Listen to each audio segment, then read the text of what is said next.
আসসালামু আলাইকুম বন্ধুরা, আশা করি আল্লাহর রহমতে তোমরা সবাই ভালো আছো, সুখে আছো। তা আমি আজকে আলোচনা করব একটা নতুন ভিডিও। আমরা অনেকেই জানি যে আমাদের কথার মাধ্যমেও অনেক পাপ হয়। শুধুমাত্র নামাজ না পড়লে আর পর্দাতেই যে পাপ হয় তা নাই, আমাদের কথাতেও অনেক পাপ হয়। তো চলো জেনে নেই সেগুলো। কথা বলার সময় কিভাবে জিভকে কাবু করতে হয় সেগুলো আমরা নিশ্চয়ই জানি। কথা বলার সময় জিভকে কাবু ও আয়ত্ত রেখে কথা বলুন। এমন কথা বলবেন না যার ফলে আপনাকে জাহান্নামে যেতে হতে পারে। কথা বললে ভালো ও উপকারী কথা বলুন, নয়তো চুপ থাকুন। চুপ থাকতে অনেক নিরাপত্তা আছে। চুপ থাকাতে অবশ্য প্রয়োজন হয় হক কথা বলতে চুপ থাকবেন না। সৎ কাজের আদেশ ও মন্দ কাজের বাধা দিতে ক্ষমতা থাকলে চুপ থাকবে না। জেনে রাখুন যে একটি ভালো কথা সদকার সমতুল্য। অতএব ভালো কথা বলতে কার্পণ্য করবেন না। যথাসম্ভব কম কথা বলুন। গপদের গপবাজিতে জড়িয়ে যাবেন না। লোকেদেরকে কেনতে সময় নষ্ট করবেন না।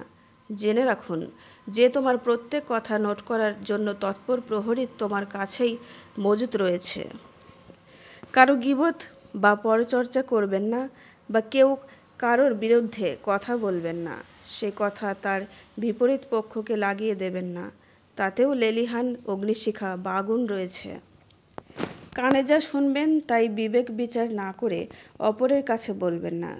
উড়ো কথা প্রচার করবেন না, কারণ সে কথা মিথ্যা হলে তুমিও বা আপনিও মিথ্যাবাদী হয়ে যাবেন। গুজবে থাকবেন না, গুজবে কান দেবেন না। গুজব রটাবে না, রটা কথায় বিশ্বাস করবেন না। সন্দিগ্ধ কথা বর্ণনা করবেন না। ঠাট্টা ছলে ও মিথ্যা বলবেন না। মিথ্যাবাদিতা একটি কদর্য চরিত্র। মিথ্যা বলা অভ্যাস হলে তোমার সত্য কথাও কেউ বিশ্বাস করবেন না। কথায় কথায় গালাগালি করবেন না, অশ্লীল বলবেন না। অকথ্য বলা ভালো লোকের পরিচয় নয়। জিহ্বা দ্বারা ব্যভিচার করবে না। আপনি হকের ওপর থাকলে তর্ক করবে না। তর্কে মঙ্গল নেই। প্রয়োজন হলে সৌজন্য সহকারে নিয়ম নীতি মেনে করুন। তাকদীর ও কুরআন বিষয়ক কোনো তর্ক বিবাদ করবেন না। বানিয়ে বানিয়ে মিথ্যা কথা বলে, হাস্য উদ্রেককর কথা বলে লোককে হাসাবার চেষ্টা করবেন না। উপহাস করতে পারেন, কিন্তু কথা ও বিষয় সত্য হওয়া চাই। কথা বলার সময় তোমার থেকে বড় যে তাকে কথা বলতে দেবে। কথা বলার সময় উচ্চ সুরে কথা বলবেন না, কারণ মহান আল্লাহ তাআলা বলেন, সবচাইতে ঘৃণিত শব্দ হলো গাধার শব্দ বা উচ্চ সুরে কথা বলা। কথায় কথায় কসম খাবেন না। বিনা ইলমে ফতোয়া দেবেন না। বিপদে আল্লাহ ছাড়া গায়রুল্লাহকে আহ্বান করবেন না। কোনো গণককে ভবিষ্যৎ জিজ্ঞাসা করবেন না। ছেলে মেয়ে পশু পাখি যে কোনো মানুষকে বদদোয়া বা অভিশাপ দেবেন না। ঝড় বৃষ্টি মেঘ বন্যা প্রকৃতির যুগকে গালি দেবেন না। মা বাপের কথা উফ বলবেন না। তাদের সঙ্গে নরম ব্যবহার করা উচিত। পরস্ত্রীর সৌন্দর্যের কথা নিজের স্বামীর কাছে বলবেন না, কারণ সেটাতে তোমার ক্ষতি হতে পারে। আমার কথাগুলো যদি ভুল হয় বা আটকে যায়, তোমরা ক্ষমার দৃষ্টিতে দেখো।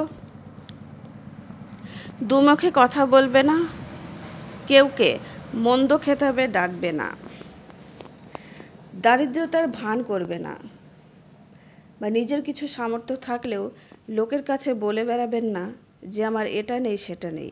সবসময় আল্লাহর শুকরিয়া আদায় করবে, কারণ তুমি যেমনটা আছো অন্যজন তো তার থেকে খারাপও থাকতে পারে, তাই না? কথার মাধ্যমে নিজের সম্ভ্রম ও আত্মমর্যাদা হারাবেন না। নিজে যদি সেই রকম কথা বলেন, তাহলে নিজের আত্মমর্যাদা বা আত্মসম্মানবোধ সেগুলো আপনি হারাতে পারেন। নিজের গোপন কথা বা নিজের পাপের কথা খুব প্রয়োজন না হলে অবশ্য কাউকে না বলাই ভালো। সেগুলো আপনি মনে মনে আল্লাহর কাছে ক্ষমা চেয়ে নেবেন। কাউকে ঠাট্টার ছলে অপবাদ দেবেন না, কারণ তুমি হয়তো তাতে শান্তি পাবে, কিন্তু সেটাতে সে আঘাত পেতে পারে। এগুলো মাথায় রেখে সবার সাথে কথা বলা উচিত। কেউকে ঠাট্টার ছলে আঘাত করবেন না, কারণ এটা একটা বড় আল্লাহর কাছে খুবই ঘৃণ্য একটা কাজ। জিহবা দ্বারা ব্যভিচারও করা হয়, কিন্তু এই যেগুলো কথা আমি বললাম এগুলো করলে জিহবা দ্বারা ব্যভিচার করা হয়। তাই আল্লাহর কাছে ভালো একটি বান্দা হতে গেলে তোমাদের সবসময় এই নিয়মগুলো পালন করে চলতে হবে। হ্যাঁ, অনেকেরই প্রশ্ন হতে পারে যে এই কথাগুলো যে বলছে সে পালন করে তো, কিন্তু চেষ্টা করি। আল্লাহ হাফেজ।